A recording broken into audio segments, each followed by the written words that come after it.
بسم اللہ الرحمن الرحیم۔ قرآن مجید کی سردار آیت جو افطاری کے وقت 21 مرتبہ پڑھے گا، اللہ کے ولی کہتے ہیں وہ بیٹھے بٹھائے مالدار ہو جائے گا انشاءاللہ تعالی۔ ناظرین محترم، اللہ کے ولی کہتے ہیں کہ چھوٹی سی اور بہت ہی پیاری سی قرآن مجید کی یہ آیت مبارکہ جو شخص افطاری کے وقت صرف اور صرف 21 مرتبہ پڑھتا ہے تو اللہ پاک اپنے اس بندے سے اتنا خوش ہوتا ہے کہ اس سے راضی ہو جاتا ہے، اس کے گھر میں رزق کی بارش کر دیتا ہے۔ تو ناظرین کرام، افطاری کا جو وقت ہے وہ وقت جو دعاؤں کی قبولیت کا وقت ہے، اس وقت میں ایسی گھڑی ہے جس میں ہر دعا قبول ہو جاتی ہے۔ تو جو قرآن مجید کی یہ سردار آیت پڑھ کر جو بھی دعا مانگے گا، ہاتھ نیچے آنے سے پہلے اس کی ہر حاجت، اس کی ہر دعا قبول ہو چکی ہوگی انشاءاللہ تعالی۔ ناظرین محترم، اسلام ایک کامل و جام دین ہے، زندگی کے ہر پہلو میں رہنمائی فراہم کرتا ہے۔ روزہ اسلام کے بنیادی ارکان میں سے ایک اہم رکن ہے اور رمضان المبارک کا مہینہ خصوصی برکتوں اور رحمتوں کا حامل ہے۔ اس مہینے میں روزہ دار صبح صادق سے غروب آفتاب تک بھوک اور پیاس کی حالت میں اللہ کی رضا کے لیے صبر کرتا ہے۔ جب سورج غروب ہوتا ہے اور افطاری کا وقت آتا ہے تو یہ لمحہ نہایت ہی بابرکت اور رحمتوں سے بھرپور ہوتا ہے۔ قرآن حدیث کی روشنی میں افطاری کے وقت کی فضیلت اور دعاؤں کی قبولیت کے حوالے سے ہمیں بے شمار دلائل ملتے ہیں۔ ہمارا آج کا وظیفہ بھی افطاری کے وقت کا قرآن کی ایک آیت اور ایک اثر دار آیت پڑھنے کا وظیفہ ہے، جس کی صرف اور صرف 21 مرتبہ پڑھ لینے سے اللہ کے ولی کہتے ہیں پڑھنے والا بیٹھے بٹھائے مالدار ہو جاتا ہے۔ اس کے رزق میں برکت، وسعت اور کشادگی فرما دی جاتی ہے۔ اس کے معنی ہے تنگ دستی دور کر دی جاتی ہے، اس پر رزق کی بارش اور اللہ تعالیٰ کی رحمت برستی ہے۔ افطاری کے وقت کی اہمیت، اس کے فضائل، نبی پاک صلی اللہ علیہ وآلہ وسلم کی سنت اور اس وقت کی جانے والی دعاؤں کی قبولیت کے بارے میں آپ کو تفصیل سے بتایا جائے گا۔ تو اس کے لیے گزارش ہے کہ قرآن پاک کی وہ سردار آیت جاننے کے لیے اور افطاری کے وقت کی اہمیت اور فضیلت کو، دعاؤں کی قبولیت کے بارے میں جاننے کے لیے ویڈیو کو آخر تک لازمی دیکھے گا تاکہ کوئی بھی بات رہ نہ جائے اور آپ افطاری کے وقت کی جانے والی دعاؤں کے حوالے سے اور قرآن پاک کی سردار آیت پڑھنے کے حوالے سے تمام فضائل و برکات کا جائزہ لے سکتے ہیں اور اس عمل کو کر سکیں۔ دوستو، ویڈیو کو آپ نے بالکل بھی سکپ کر کے یا کاٹ کر نہیں دیکھنا۔ عمل کا کوئی حصہ چھوٹ گیا تو وظیفے کا اثر نہیں کرے گا۔ پھر بعد میں آپ لوگوں کے کمنٹس بھی آتے ہیں کہ ہمارے وظائف اثر نہیں کرتے، ہماری دعائیں اثر نہیں کرتی، اور اس کی اصل وجہ کہ آپ ویڈیو کو کاٹ کر یا سکپ کر کے دیکھتے ہیں، کوئی ایک خاص بات یا اہم بات رہ جاتی ہے جس کی وجہ سے وظیفہ اثر نہیں کرتا۔ ناظرین محترم، اللہ تعالیٰ نے قرآن مجید میں رمضان المبارک اور روزے کی فرضیت کا ذکر کیا ہے۔ اے ایمان والو، تم پر روزے فرض کیے گئے ہیں جیسا تم سے پہلے لوگوں پر فرض کیے گئے تھے تاکہ تم پرہیزگار بن جاؤ۔ اسی طرح قرآن مجید میں یہ بھی فرمایا گیا ہے، اور جب میرے بندے تم سے میرے بارے میں سوال کریں تو میں قریب ہوں کہ میں دعا کرنے والوں کی دعا کو قبول کرتا ہوں، اور جب وہ مجھ سے دعا کریں پس انہیں چاہیے کہ وہ میرا حکم مانیں اور مجھ پر ایمان لائیں تاکہ وہ ہدایت پائیں۔ یہ آیت رمضان المبارک کے احکام کے درمیان آئی، جس سے معلوم ہوتا ہے کہ رمضان المبارک روزہ اور بالخصوص افطار کے وقت کی دعا کی قبولیت کا خصوصی مقام ہے۔ ناظرین محترم، نبی پاک صلی اللہ علیہ وآلہ وسلم نے افطاری کے وقت کی اہمیت اور اس کے اجر کو واضح کرتے ہوئے فرمایا، 3 افراد کی دعا رد نہیں کی جاتی: عادل حکمران، روزہ دار جب وہ افطار کرے، اور مظلوم کی دعا۔ یہ حدیث پاک واضح طور پر بتلاتی ہے کہ افطار کے وقت روزہ دار جو دعا مانگتا ہے وہ قبول ہوتی ہے، لہٰذا اس وقت ہر مسلمان کو اللہ کی حضور حاضری کے ساتھ دعا کرنی چاہیے۔ افطار میں جلدی کرنے کی ترغیب نبی پاک صلی اللہ علیہ وآلہ وسلم نے فرمایا، لوگ ہمیشہ بھلائی میں رہیں گے جب تک وہ افطار میں جلدی کرتے رہیں گے۔ یہ حدیث پاک اس بات کو واضح کرتی ہے کہ افطاری میں جلدی کرنا ایک پسندیدہ عمل ہے اور اس میں بھلائی اور اس میں برکت ہے۔ افطار کرانے کی فضیلت کے بارے میں نبی پاک صلی اللہ علیہ وآلہ وسلم نے فرمایا، جس نے کسی روزہ دار کو افطار کرایا اسے بھی روزہ دار کے برابر ثواب ملے گا بغیر اس کے کہ روزہ دار کے اجر میں کوئی کمی ہو۔ یہ حدیث پاک ہمیں افطار کرانے کی فضیلت کے بارے میں آگاہ کرتی ہے اور ہمیں زیادہ سے زیادہ لوگوں کو افطار کرانے کی ترغیب بھی دلاتی ہے۔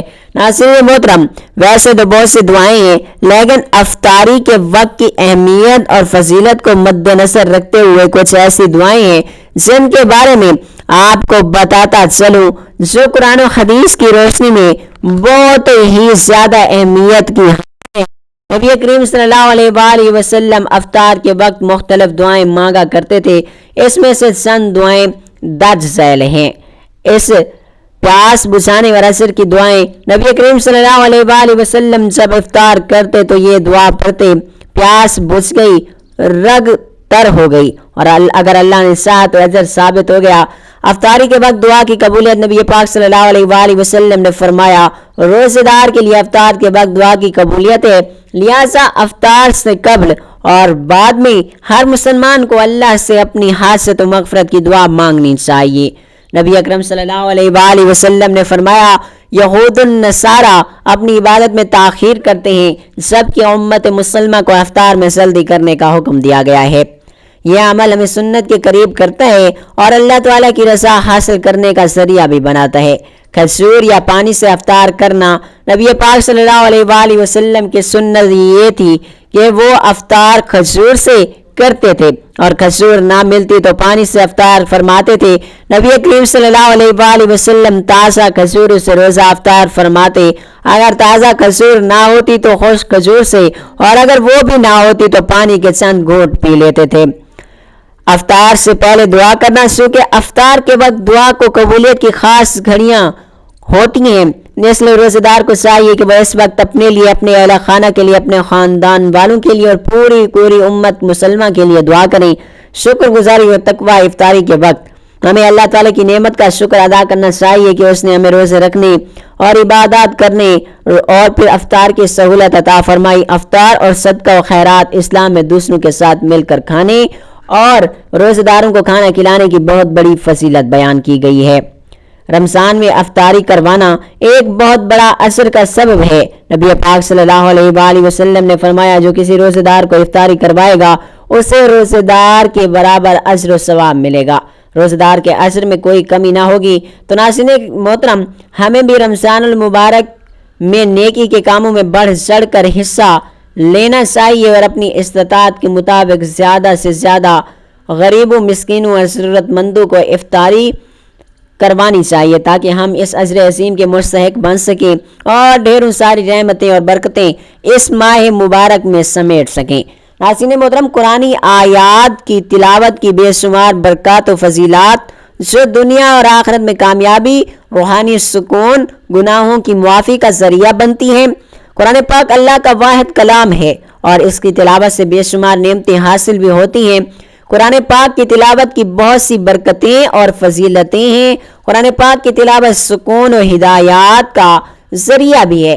اللہ تعالیٰ فرماتا ہے یہ قرآن وہ راہ دکھاتا ہے جو بالکل سیدھی ہے، جو شخص قرآن مجید کو پڑھتا ہے اور اس پر عمل کرتا ہے وہ سیدھے راستے پر چلتا ہے اور دنیا اور آخرت میں کامیابی پاتا ہے۔ دلوں کا اطمینان، اللہ تعالیٰ فرماتا ہے سن لو کہ اللہ کے ذکر سے ہی دلوں کا اطمینان حاصل ہوتا ہے۔ قرآن کی تلاوت سے دل کی بے چینی ختم ہو جاتی ہے اور ذہنی سکون بھی حاصل ہوتا ہے۔ قرآن پاک پڑھنے والے کے لیے گناہوں کی معافی کا ذریعہ ہے۔ رسول اللہ صلی اللہ علیہ وآلہ وسلم نے فرمایا جو شخص قرآن مجید کو پڑھتا ہے اور اس پر عمل بھی کرتا ہے قیامت کے دن اس کے والدین کو ایسا تاج بنایا جائے گا جس کی روشنی سورج سے زیادہ ہوگی۔ قرآن پاک پڑھنا نہ صرف بندے کے لیے بلکہ اس کے والدین کے لیے بھی باعث نجات ہے۔ دیگر فضیلتیں اور برکتوں کے ساتھ ساتھ قرآن پاک کی تلاوت اور شفاعت کا ذریعہ بھی ہے۔ نبی کریم صلی اللہ علیہ وآلہ وسلم نے فرمایا قیامت کے دن قرآن اپنے پڑھنے والے کے حق میں شفاعت کرے گا۔ جو شخص قرآن مجید کی تلاوت کرتا ہے قیامت کے دن یہ اس کے لیے سفارشی بنے گا۔ نبی کریم صلی اللہ علیہ وآلہ وسلم نے فرمایا اللہ تعالیٰ اس کتاب کے ذریعے بعض لوگوں کو بلند درجات عطا فرماتا ہے اور بعض کو ذلیل بھی کرتا ہے۔ جو شخص قرآن مجید کو اپناتا ہے اللہ اس کے درجات کو بلند کرتا ہے۔ مسند احمد کی ایک روایت میں ہے کہ جس گھر میں قرآن مجید پڑھا جاتا ہے وہاں خیر و برکت نازل ہوتی ہے، شیطان دور بھاگتا ہے اور رحمت کے فرشتے رحمت کے سائے میں لے لیتے ہیں۔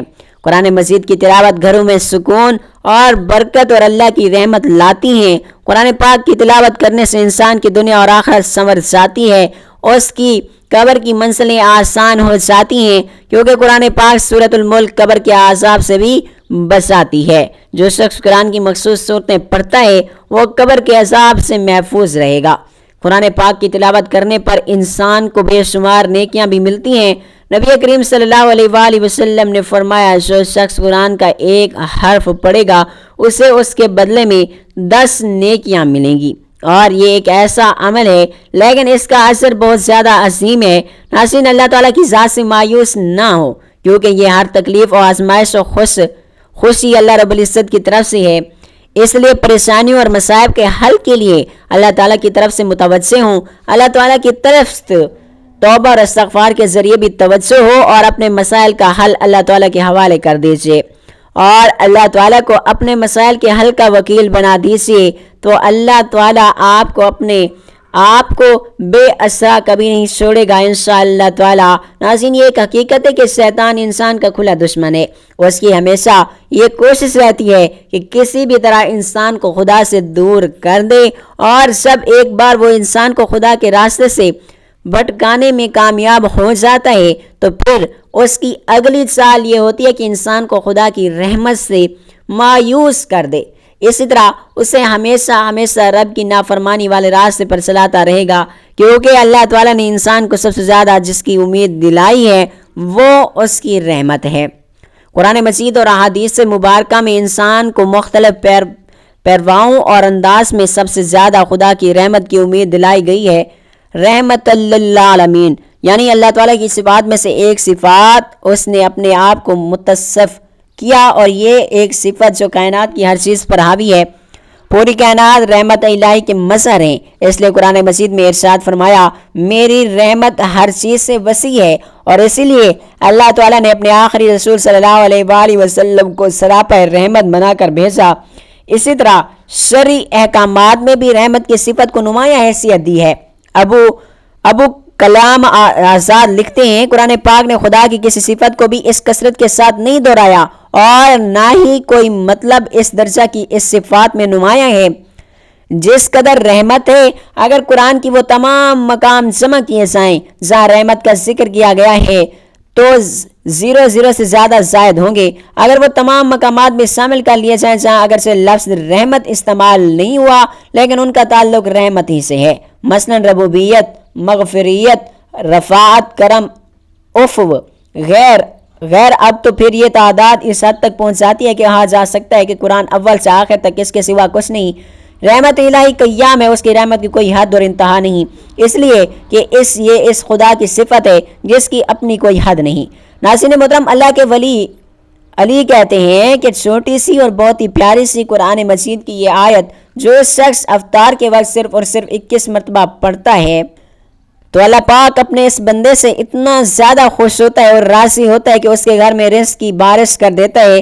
تو ناظرین محترم، افطار کا وقت وہ وقت ہے جو دعاؤں کی قبولیت کا وقت ہے۔ اس وقت ایک گھڑی ایسی بھی ہے جس میں ہر دعا فوراً قبول و منظور ہوتی ہے۔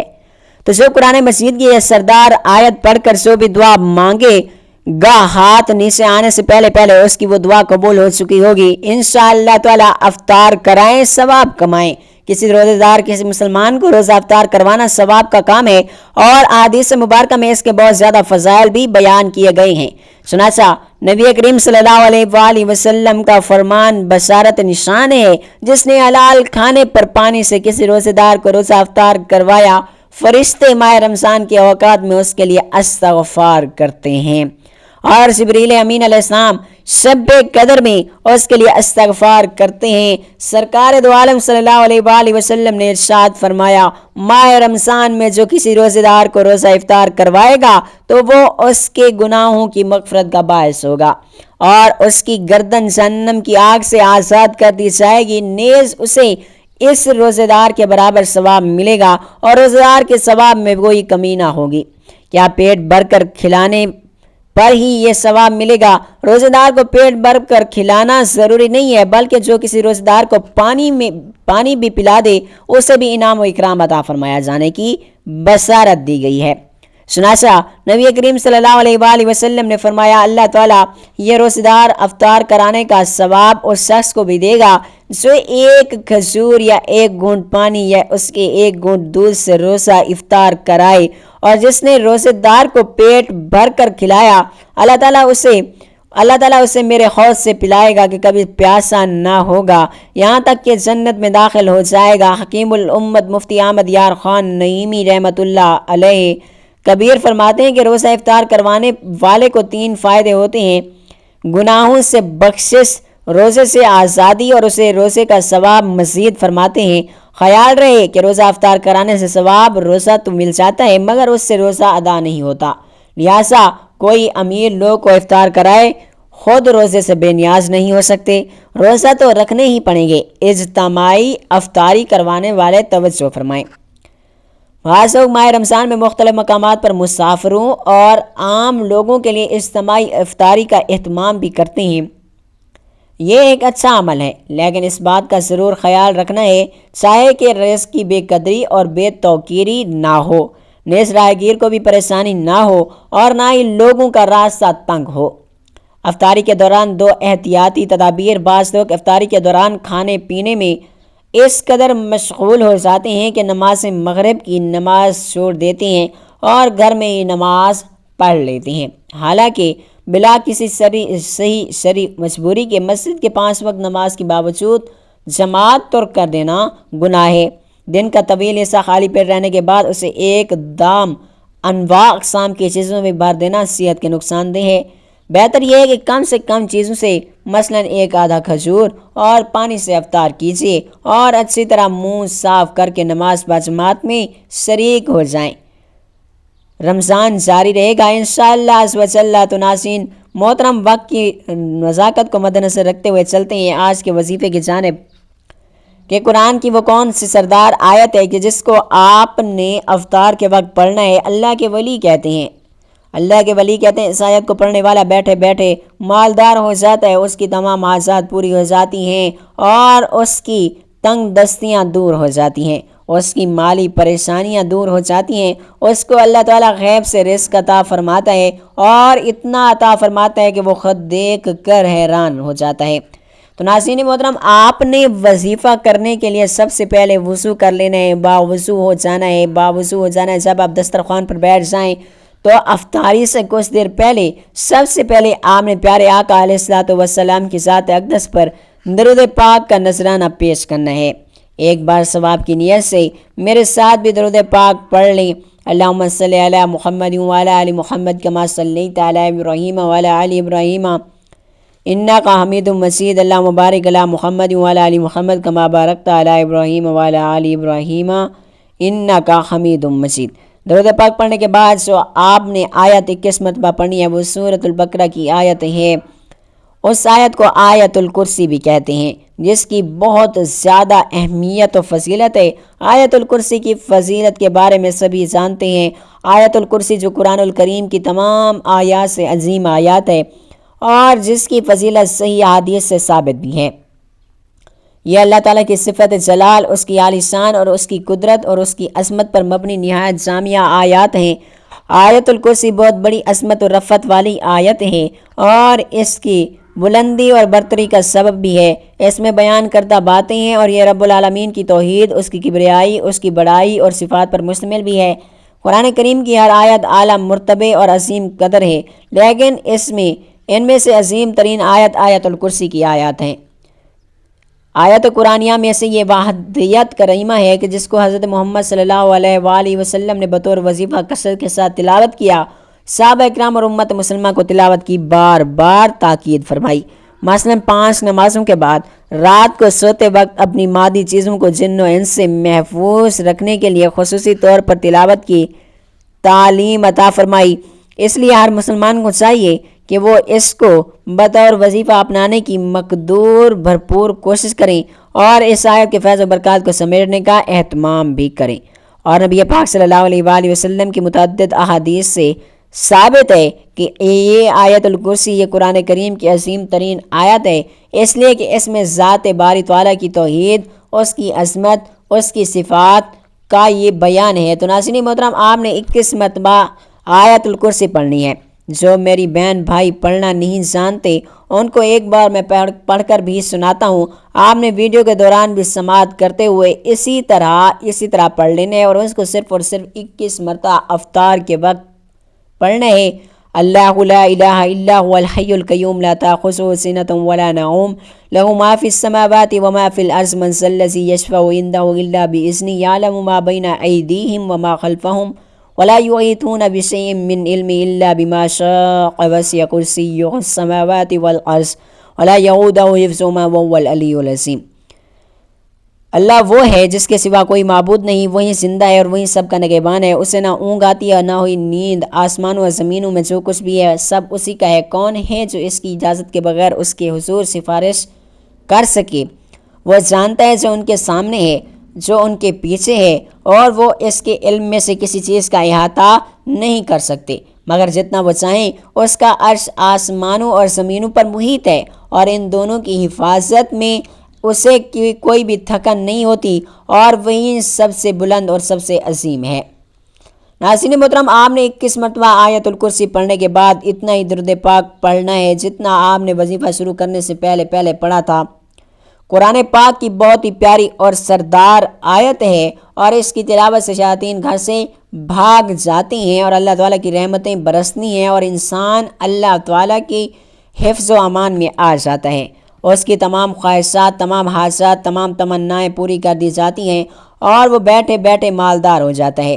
تو ناظرین محترم، قرآن پاک کی تلاوت روحانی، جسمانی اور دنیاوی فائدہ فراہم کرتی ہے۔ یہ اللہ سے تعلق کو مضبوط کرتا ہے، مشکلات کو آسان کرتا ہے، بیماریوں سے نجات دلاتا ہے اور آخرت میں کامیابی کا ذریعہ بھی بنتا ہے۔ اس لیے ہمیں روزانہ قرآن پاک پڑھنے اور اس پر عمل کرنے کی کوشش کرنی چاہیے۔ ناظرین، افطاری کا وقت اسلامی عبادت میں نہایت اہمیت کا حامل ہے۔ یہ وہ لمحہ ہے جب روزہ دار اللہ کی نعمتوں پر شکر ادا کرتا ہے اور اس کی رحمتوں کا طلبگار ہوتا ہے۔ قرآن و حدیث کی روشنی میں ہمیں یہ بات معلوم ہوتی ہے کہ افطار کے وقت دعا قبول ہوتی ہے۔ افطار میں جلدی کرنا سنت ہے اور روزہ دار کو کھجور یا پانی سے افطار کرانا چاہیے۔ اسی طرح افطار کروانے کی فضیلت بھی حدیث سے ثابت ہے اور ہمیں اس نیک عمل میں بڑھ چڑھ کر حصہ لینا چاہیے۔ رمضان المبارک میں افطاری کے وقت زیادہ سے زیادہ دعا کرنی چاہیے، استغفار کرنا چاہیے اور اللہ سے اپنی حاجات بھی مانگنی چاہیے، کیونکہ یہ وقت قبولیت کا وقت ہے۔ اللہ تعالیٰ ہمیں رمضان المبارک کی برکتوں سے بھرپور استفادہ کرنے اور افطاری کے وقت کی فضیلت کو سمجھنے کی توفیق عطا فرمائے، آمین۔ دعا ہے کہ اللہ رب العزت میرا سنانا اور آپ کا سننا اپنی پاک بارگاہ الہی میں قبول و منظور فرمائے اور رمضان المبارک کے اس بابرکت مہینے میں ہمیں زیادہ سے زیادہ غریب و مسکینوں اور ضرورت مندوں کی افطار کروانے کی توفیق عطا فرمائے، آمین ثم آمین یا رب العالمین۔